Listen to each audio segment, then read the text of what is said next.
imagens que você vê, eu nem preciso dizer de onde são. É bem provável que o seu subconsciente já gritou: África, África, África, África. O que muitos não sabem é que África é bem mais do que isso. Espero sinceramente que as imagens que eu mostro para você explodam a sua mente com boas ideias e muita vontade de conhecer o continente africano. E com isso, passa a olhá-lo de uma forma um tanto diferente.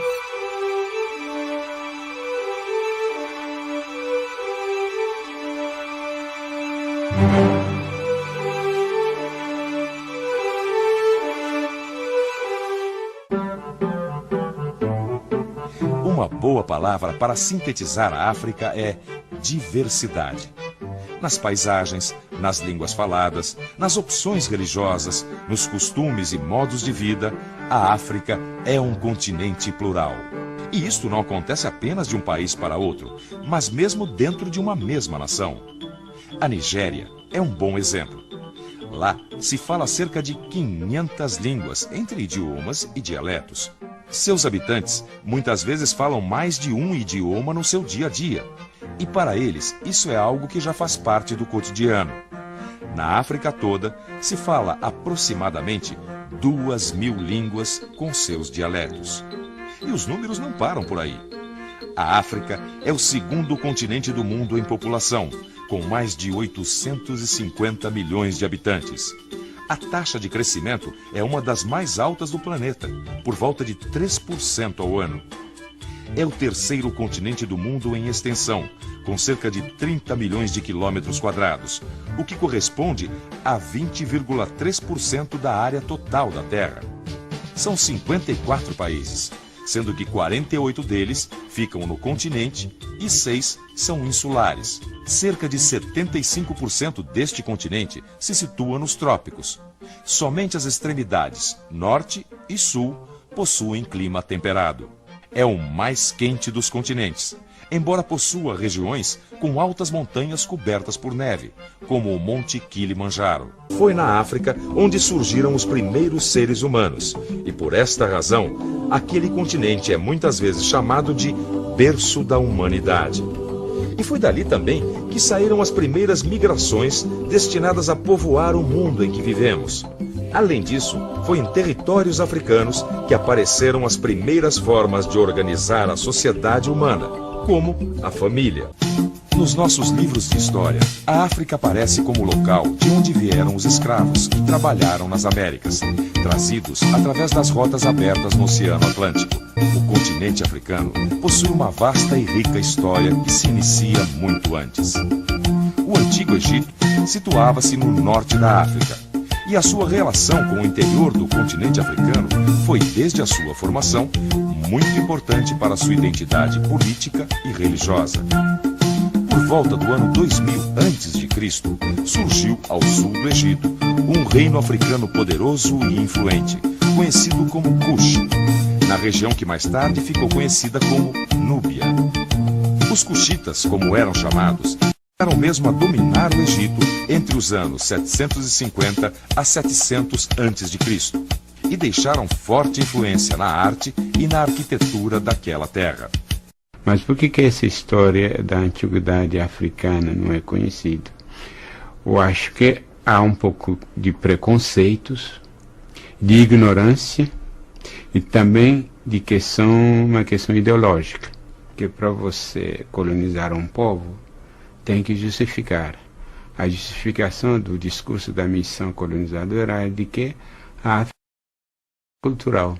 Não havia história, não havia cultura, então nós temos toda a razão para civilizar esses povos, para poder levá-los ao nível dos homens. Nós precisamos recuperar essa memória, ensinar a história de todos os povos que formaram o Brasil como país, como povo e como nação. Entre os séculos 9 e 15 depois de Cristo, surgiram poderosos reinos na região conhecida como Sudão Ocidental.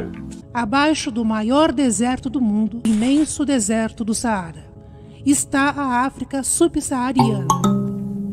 A primeira paisagem dessa região é uma extensa faixa de savanas e estepes. é o Sahel, que corta a África de leste a oeste. Foi na região do Sahel que surgiram os primeiros reinos e impérios africanos. Seus nomes: Gana, Mali e Songhai.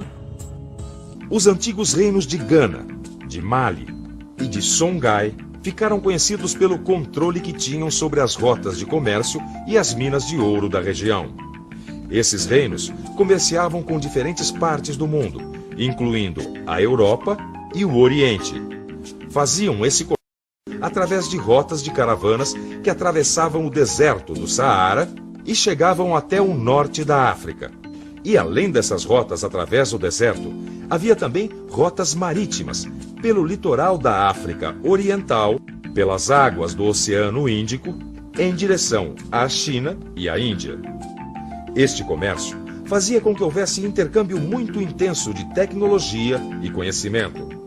A riqueza desses reinos africanos era tão famosa na época medieval que a África era conhecida como a Terra do Ouro e também a Terra do Marfim, das minas de sal, enfim, um território muito rico, cheio de prosperidade. Tanto que num mapa do século XIV, os reis africanos foram representados com uma pepita de ouro nas mãos. Gana foi o império mais duradouro. Do século IV ao XIII, Gana dominou uma extensa área no oeste da África, onde hoje estão Mali e Mauritânia. Gana enriqueceu explorando o comércio de marfim, escravos e, sobretudo, as fabulosas minas de ouro do reino. Por isso, Gana ficou conhecido como o País do Ouro. Um viajante árabe do século X, chamado Al-Bakri, conheceu o reino de Gana e escreveu o seguinte: O rei adorna a si mesmo como se fosse uma mulher, usando colares no pescoço e pulseira nos braços. Quando se senta diante do povo, coloca-se em um lugar alto, decorado com ouro e usando um turbante de algodão fino. Há 10 cavalos cobertos com mantas bordadas a ouro. Atrás do rei ficam 10 pajens segurando escudos e espadas decoradas com ouro. Na estrada do pavilhão ficam os cães, que usam ao redor de seus pescoços colares de ouro e de prata enfeitados com sinos do mesmo metal. A riqueza do antigo império de Gana ainda aparece nos costumes dos líderes da etnia Ashanti. Exibindo uma grande quantidade de joias em ouro lavrado, os atuais chefes Ashanti e suas esposas conservam tradições milenares da África Ocidental. O reino de Mali prosperou entre os séculos XIII e XV e seus domínios se estendiam até o litoral atlântico. Mali foi 3 vezes maior ao antigo reino de Gana. Niani, a capital de Mali, ficava em uma planície fértil cortada pelo rio Níger. Em suas lavouras cresciam feijão, sorgo, cebola, alho, berinjela e inhame. Mali incorporou as cidades de Aldagoste, Tombouctou, Dejené e Gao e tornou-as ainda mais ricas. Boa parte da riqueza vinha das fabulosas minas de ouro de Bambouk e Buré, e também da exploração e do controle do comércio de sal. O sal era extraído de Tagasa, mina localizada em uma região desértica no norte do atual Mali. O sal é uma mercadoria valiosa em muitas regiões da África, já que o território africano é pobre desse mineral. Em Tagasa, trabalhavam milhares de escravos que abriram enormes buracos no chão arenoso para retirar grandes blocos de sal que eram comercializados com as caravanas em troca de algum alimento. Ibn Battuta, um viajante e explorador berbere do século XIV, conheceu Tagasa e escreveu o seguinte sobre este local. Depois de 25 dias chegamos a Tagasa, uma vila atraente, com um recurso curioso, que as suas casas e mesquitas são construídas com blocos de sal, cobertas com peles de camelo. Não há árvores lá, nada além de areia. Na areia eles cavam para encontrar o sal e o retiram em chapas grossas. Ninguém vive em Tagasa, exceto os escravos da tribo Massufa, que sobrevivem da carne de camelo e milho trazidos de Bilad ao Sudão. Os negros usam sal como um meio de troca, assim como o ouro e a prata são usados em outros lugares. Passamos 10 dias de desconfortos lá. Porque a água é salobre e o lugar é infestado de moscas. Um dia encontramos um reservatório de água doce entre 2 saliências rochosas. Saciamos nossa sede e, em seguida, lavamos nossas roupas. O sal, o ouro e outros produtos fizeram a riqueza do reino de Mali. Eram levados no dorso de camelos, conduzidos pelos tuaregues, povos nômades do norte da África. Caravanas com milhares de camelos seguiam as rotas transarianas, que atravessavam o deserto do Saara, levando os produtos de Mali para o norte do continente e ao mar Mediterrâneo. Pelas rotas transarianas, chegavam a Mali produtos valiosos, como ferro, cobre, tecidos, cavalos e artigos de luxo, louças, talheres e espadas decoradas. O controle do comércio e o poder militar eram a força do reino de Mali. Cavaleiros do Mali armados com lanças e espadas de ferro protegiam as rotas do comércio. O reino de Mali foi tão rico quanto seu antecessor, o reino de Gana. Conta-se que o rei de Mali, Mansa Kanku Musa, era tão rico que em sua peregrinação a Meca, em 1324, levou 15.000 pessoas e 500 escravos, cada um deles carregando uma bola de ouro. Kanku Musa teria gasto 12 toneladas de ouro em compras e esmolas, o que provocou a desvalorização da moeda no mundo islâmico durante anos. Mali era um reino islâmico e suas cidades possuíam mesquitas, bibliotecas e escolas para o estudo do Corão. A grande mesquita de Dejené, erguida em 1280, é o maior edifício em adobe do mundo. Suas grossas paredes mantêm uma temperatura interior agradável durante todo o dia, mesmo sob o sol abrasador de 40 graus. Em Tombouctou está outra herança do reino de Mali, a mesquita e universidade de Sankoré. Sankoré foi um grande centro intelectual que atraiu juízes, médicos e sábios do mundo islâmico. As mesquitas de Tombouctou e Dejené permanecem em atividade até hoje. Suas bibliotecas guardam centenas de manuscritos raros que contam a história do islamismo e dos povos africanos e registram os conhecimentos desenvolvidos pelos sábios muçulmanos. Por sua importância histórica e cultural, as mesquitas de Tombouctou e Dejené foram declaradas Patrimônio da Humanidade pela Unesco em 1988. No século XV, o reino de Mali entrou em declínio. Ataques de tuaregues e disputas internas fragmentaram o reino, até que em 1470 Mali caiu sob o domínio de Songhai. Nascia outro poderoso reino na África Ocidental.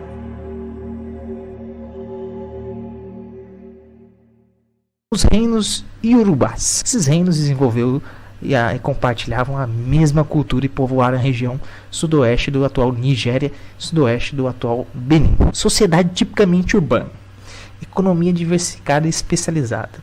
Cidade-estado do reino de Benin, Yorubá ou Nagô.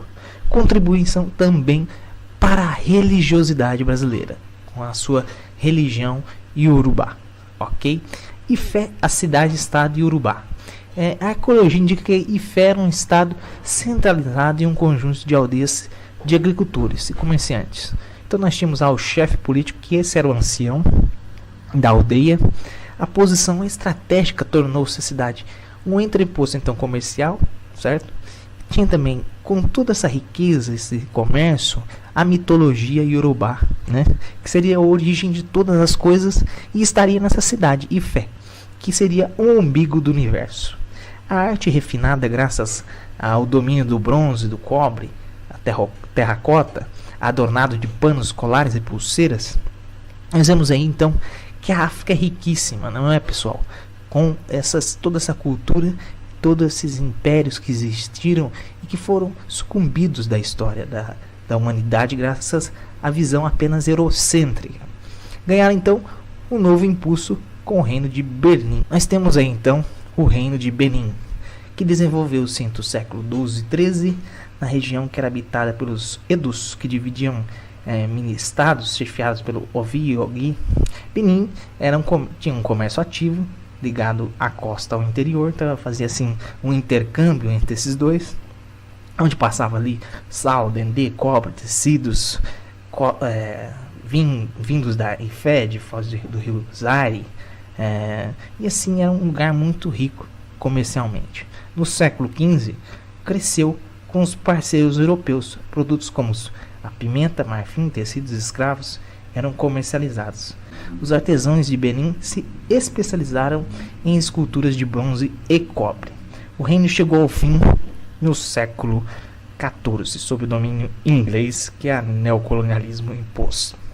A bacia do rio Zaire, chamado de Congo pelos portugueses, era habitada desde longo tempo por grupos bantus, como o Ambundo, o Bakongo, o Luba e o Lunda. O chamado Reino do Congo, ou Império do Congo, foi uma grande região africana localizada no sudoeste da África, no território que hoje corresponde ao noroeste de Angola, incluindo Cabinda, a República do Congo, a parte ocidental da República Democrática do Congo e a parte centro-sul do Gabão. Na sua máxima dimensão, estendia-se desde o Oceano Atlântico a oeste até ao rio Kwango, a leste, e do rio Ongwe, no atual Gabão, a norte até ao rio Kwanza, a sul. O Reino do Congo foi fundado por Ntilowene no século XIII. A região era governada por um líder chamado Manicongo. Ele consistia de 9 províncias e 3 regiões, Ngoyo, Kakongo e Loango. Mas a sua área de influência estendia-se também aos estados independentes tais como Ndondo, Mantamba, Kansange e Kisama. A capital era Mbanza-Nkungu.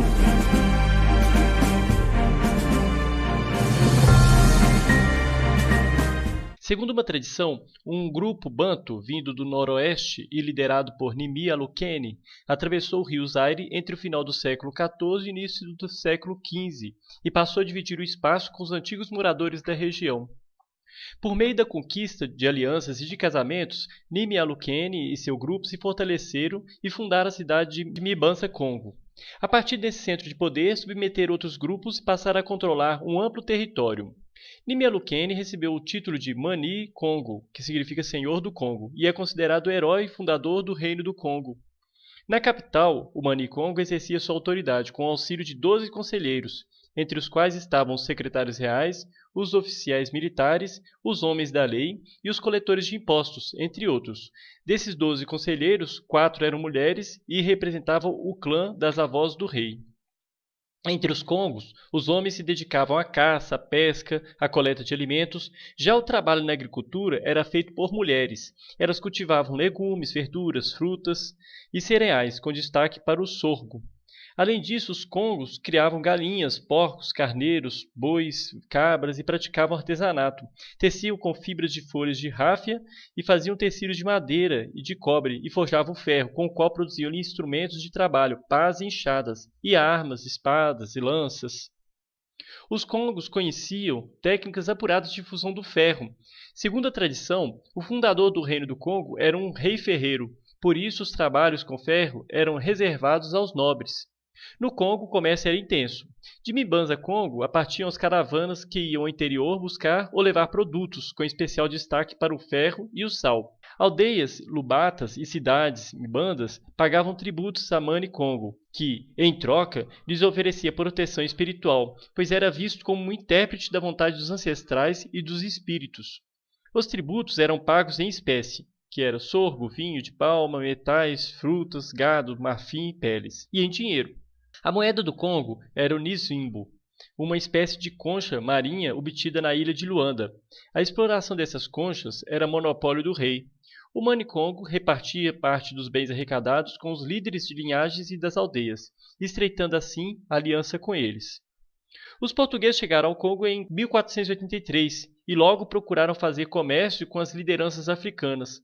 Algumas dessas lideranças também se aproximaram dos portugueses com a mesma intenção. Este foi o caso do Mani Congo Nzinga Mbemba, que trocou seu nome por Afonso I, converteu-se ao catolicismo e passou a se vestir à moda portuguesa. O rei do Congo foi aculturado e assimilou a cultura do branco à sua. A tentativa de aportuguesamento, disposto a abraçar o catolicismo. O rei do Congo foi batizado então em 1491 e ele recebeu então o nome de João I. E ele construiu uma igreja ornada com objetos vindos da África, solicitou providências como professores para ensinar a sua população segundo a fé cristã. Em 1506, Dom Afonso II, o que assume a linha de sucessão, foi coroado, sendo o mais importante rei da história luso-congolês. Governou por 37 anos, centralizou o poder e expandiu fronteiras e impulsionou o comércio com a ajuda dos portugueses. A religião, então, ela foi sincrética, tinha lá suas raízes, na sua raiz local, porém foram então pegados os santos da Igreja Católica, né? Aconteceu um sincretismo religioso. Nós temos aí a família e a sociedade. A família, então, nós vemos que a principal coisa que existia na família é a fertilidade do homem e da mulher. A proteção das mães e das crianças era de responsabilidade de todos. Olha que curioso. Uma sociedade onde que todos têm a responsabilidade perante as crianças. Viveu em prol da coletividade. A mulher exercia papel fundamental para a família no que se refere às tarefas domésticas, e os homens cuidavam da roça e construía casas e caçava e guerreava. Com o objetivo de modernizar o Reino do Congo, Afonso I enviou cartas ao rei português Dom João III, pedindo que ele lhe enviasse profissionais para ensinar os congos a construir grandes navios, professores para instruir os jovens e missionários para divulgar o catolicismo. Mas de Portugal só lhe chegaram missionários. Além disso, mercadores de escravos portugueses da ilha de São Tomé passaram a frequentar o litoral do Congo. Ao perceber que seu reino corria perigo, o Mani Congo escreveu outra carta ao rei de Portugal, pedindo que proibisse o comércio de africanos, mas não foi atendido. O tráfico continuou intenso. Ao longo dos séculos seguintes, as relações entre os portugueses e os congos pioraram bastante. Apesar de os reis de Portugal chamarem os Mani-Congos de irmãos, eles sempre viram o Reino do Congo como uma área para expandir o catolicismo e comercializar escravos. Na segunda metade do século XVII, o interesse português nas ricas minas de ouro e prata da região provocou uma guerra entre os congoleses e portugueses. A guerra foi decidida na Batalha de Mobila, vencida pelos portugueses e seus aliados, em 1665.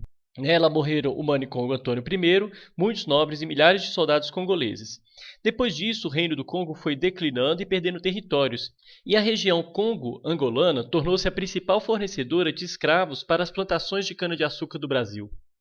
A maioria dos milhões de africanos entrados no Brasil entre os séculos 17 e 19 era falante de línguas bantas.